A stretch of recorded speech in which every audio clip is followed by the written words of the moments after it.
हाय, hello, नमस्कार. Welcome back to my YouTube channel. तर आजच्या व्लॉगमध्ये मी माझं डेली रुटीन व दीपपूजन कसे केले हे शेअर करणार आहे.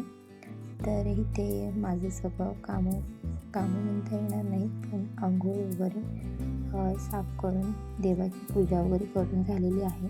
आता महत्त्वाचं म्हणजे आज अमावस्या असल्यामुळे दीपपूजन करायचं आहे.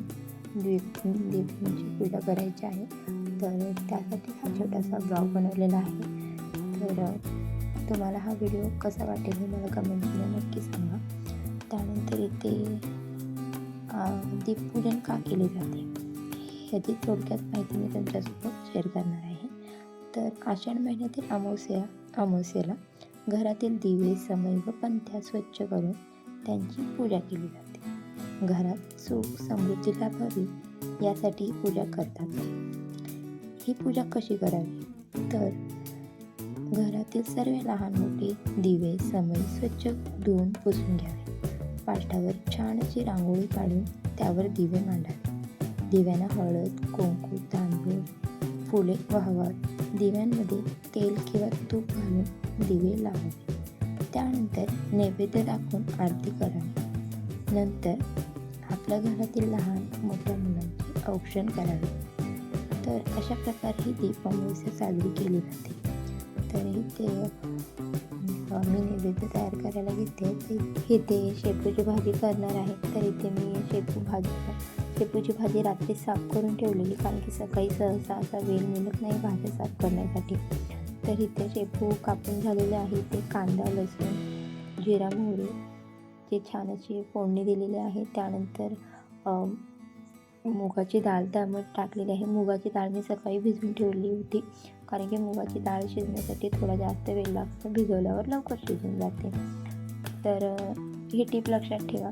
आपण कोणत्याही भाज्यांमध्ये डाळी टाकत असतो तेव्हा ते 1 ते 2 तास आधी भिजून ठेवावं. किंवा टाईम नसेल, वेळ नसेल तर गरम पाण्यामध्ये 10 ते 15 मिनटं ठेवून त्या भाज्या करायला घेतल्या की डाळ लवकर शिजते आणि जास्त वेळही जात नाही. तर ही टिप्स तुम्ही नक्की लक्षात ठेवा. त्यानंतर इथे शेपूची भाजी एका गॅसवर ठेवून दुसरीकडे डाळीला फोडणी दिलेली आहे. डाळीला फोडणी दिल्यानंतर इथे दिवे तयार घेतलेले, कणकेचे दिवे. तर दिवे हे कसे बनवावे त्याची व्हिडिओ ऑलरेडी चॅनलवर अपलोड आहे. त्यानंतर इथे दिव्यांमध्ये मी कसे केले तर कणिक घेतलेलं आहे गव्हाचं. त्यामध्ये थोडंसं तूप आणि गुळाचं पाणी मिक्स करून त्याचे दिवे तयार करून घेतले आणि 5 ते 10 मिनिटं वाफवलेले आहे.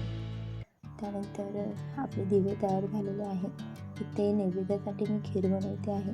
तर इथे तांदळाची खीर बनवणार आहे. तर इथे तांदूळ मी 10 मिनिटं आधी गरम पाण्यामध्ये भिजू घातले होते.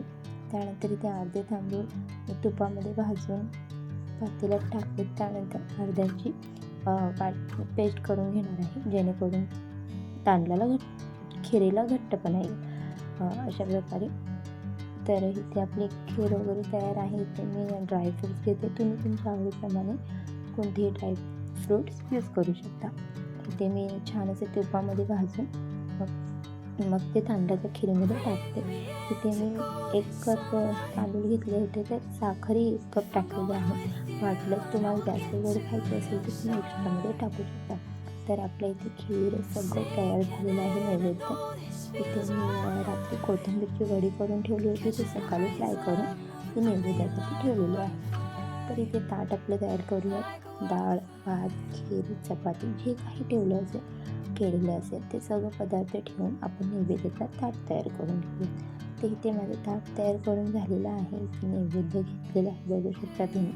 आपले दिवेही तयार झालेले आहेत. दिव्यांना छान अशा वाती करून ते दिवे पेटवून देऊयात. तर माझ्याने काय होत नव्हतं, ते हे थोडीशी मदत करायला आले होते. थोडेसे उशीर झाले. तर आपले इथे दिवे झालेले आहेत. मी इथे 11 दिवे केले.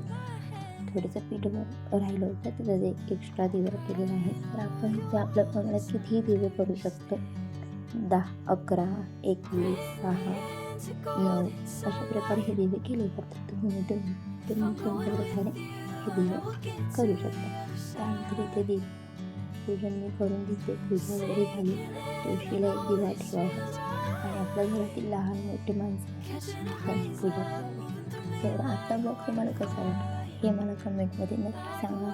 चॅनलवर नवीन असाल तर चॅनलला सबस्क्राईब करा, जेणेकरून माझे व्हिडिओ अपलोड केल्यावर तुम्हाला नोटिफिकेशन मिळून जाईल.